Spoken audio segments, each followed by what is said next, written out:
दोस्तों सभी को नमस्कार। एक बार फिर मैं नए सेशन में आपका स्वागत करता हूं। तो दोस्तों आज भी बहुत सारे जो छात्र हैं पीजीटी मैथ्स का इंटरव्यू दे के आए हैं, तो उनसे मेरी बात हुई तो उन्होंने बताया कि किस तरह के जो क्वेश्चन सब्जेक्ट से और किस तरह के जो क्वेश्चन है वो कॉमन पार्ट से पूछे गए हैं।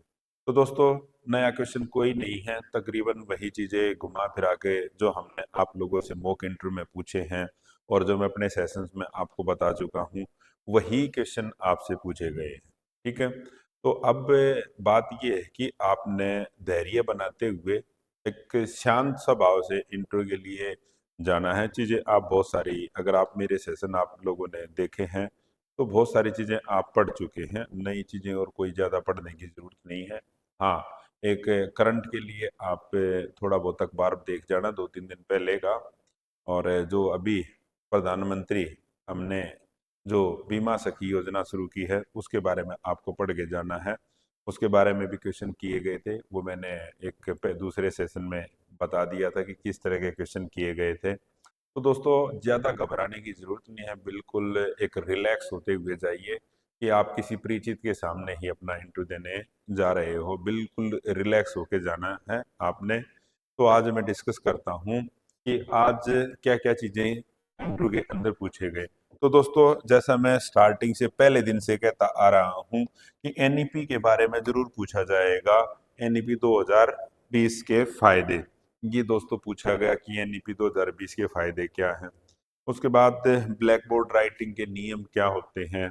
मैथ से जो सब्जेक्ट है उसमें पूछा गया डेफिनेशन ऑफ इंटीग्रेशन, और इंटीग्रेशन से रिलेटेड दूसरे क्वेश्चन भी पूछे गए। उसके बाद एक आया दोस्तों बीएड 2 साल की क्यों की गई, और इनवर्स ट्रिग्नोमेट्री। तो दोस्तों ये कोई नए क्वेश्चन नहीं है, शायद इसमें सब्जेक्ट का तो हो सकता है कि एक आधा नया क्वेश्चन हो, नहीं तो तकरीबन वही चीजें आप लोगों से पूछी जा रही हैं। अगर दोस्तों मैं इनको डिस्कस नहीं करूंगा एनईपी 2020 के क्या फायदे, क्योंकि ये मैं पहले ऑलरेडी आप लोगों को करा चुका हूँ। हाँ, इसमें से जो थोड़ा हम जो आज डिस्कस करेंगे, इसको डिस्कस करेंगे ब्लैक बोर्ड राइटिंग के नियम क्या होने चाहिए। बीएड 2 साल की क्यों की गई थी, इसको भी मैं डिस्कस कर चुका था पहले, तो आप लोग उसको देख लेना जो हमारा जो पहले सेशन था। हाँ, आज मैं इसको डिस्कस करता हूँ ब्लैक बोर्ड का सही उपयोग कैसे करें हम।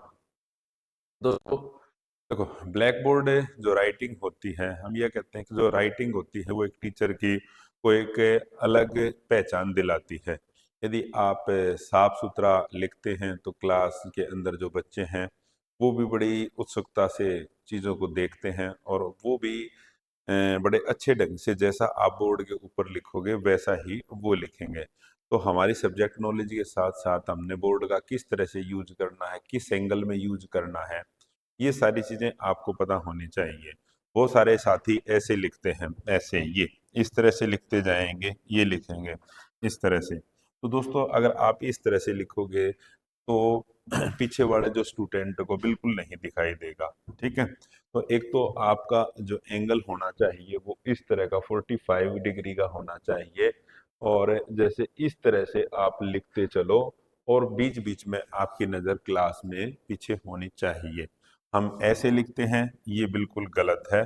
वहां पे भी आप जाओगे, आपको डेमो के लिए बोला जाए तो आपका जो एंगल होना चाहिए वो 45 का होना चाहिए। और कई को मैंने ये भी देखा है, कई बार लिखते टाइम हाथ यहाँ पर ऐसे लगा लेंगे, ये भी कोई नियम नहीं कहता। कई बार कुछ ऐसे करते हैं जैसे पूरा बोर्ड है हमारा, वो यहाँ से स्टार्ट कर देंगे, यहाँ से लिखना, ये भी नियम नहीं कहता। ठीक है। तो जहां तक आपका आसानी से ऐसे भी नहीं लिखना है। ठीक है। हाँ, जहां तक कंफर्टेबल आप लिख सकते हो, आपका हाथ जाए इस तरह से, वो आपने लिखना है। तो पहले तो आपने पीठ पीछे करके बिल्कुल नहीं लिखना, 45 डिग्री का आपका एंगल होना चाहिए।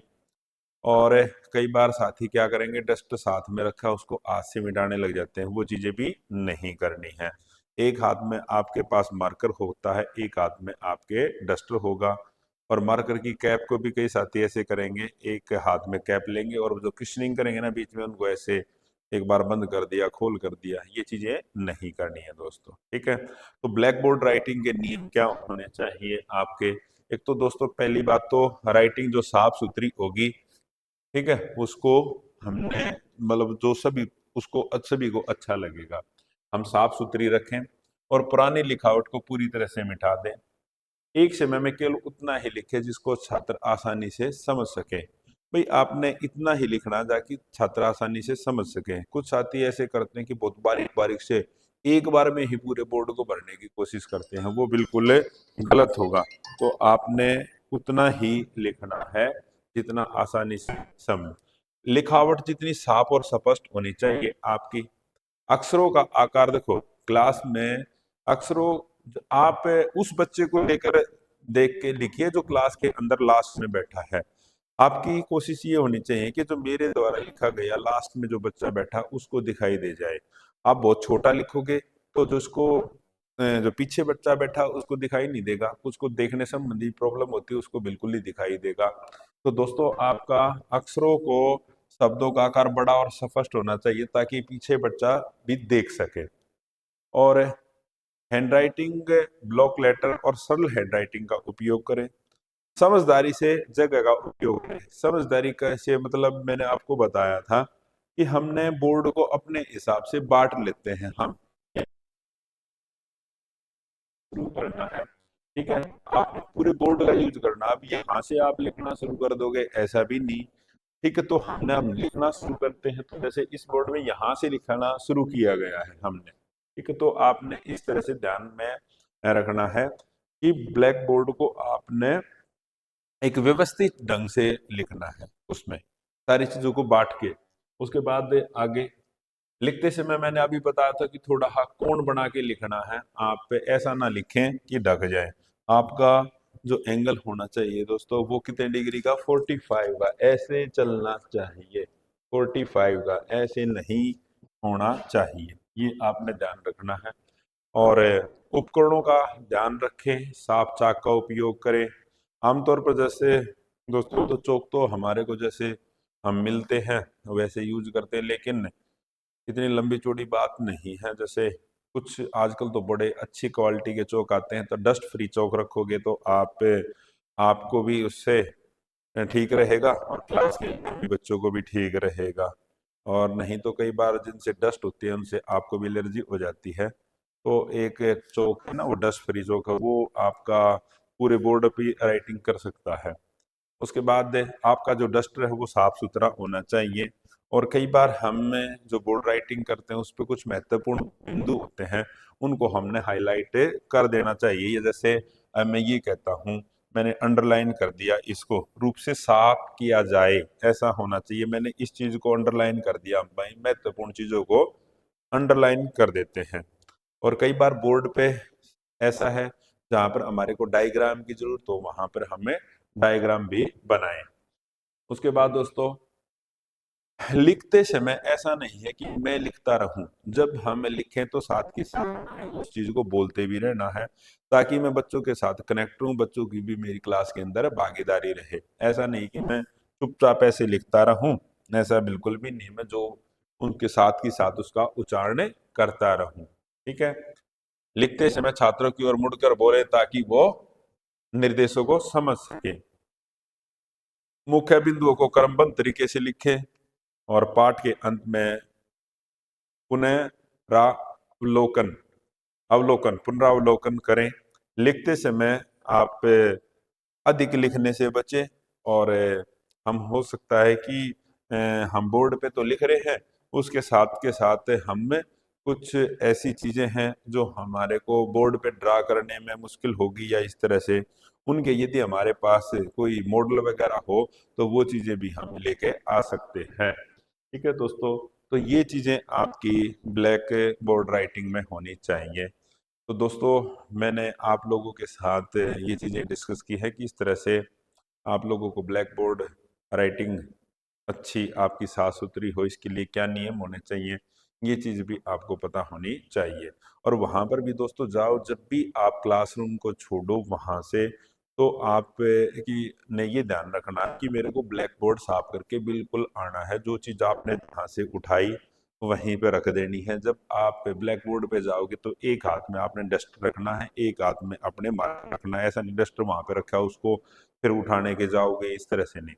आप एक हाथ में डस्टर रखिए, एक हाथ में मार्कर, और अपना काम करते रहिए। ठीक है। और हाथ से कई बार साथी क्या करेंगे, वहां पे डस्टर का हाथ से मिटाने लग जाएंगे, ऐसा नहीं। और जैसे एक लड़की ने बताया कि सर आज मार्कर वहां पे चल नहीं रहा था, अगर उसमें इंक नहीं है तो आप बोल सकते हो कि सर ये मार्कर मेरे को दूसरा मार्क चाहिए, वो वहां पे आपको दूसरा दे देंगे। ऐसा नहीं है कि इन्होंने जो दे दिया मैं उसी को रगड़ता रहूं। ठीक है। उसे नेगेटिव इंप्रेशन जाएगा। आप ये यदि मार्कर में इंक नहीं है तो आप कह सकते हो उनको, सर मेरे को दूसरा मार्कर दे दीजिए। तो दोस्तों, इस तरह का बड़ा ही आसान सी जी चीजें वहां पर चली हुई हैं।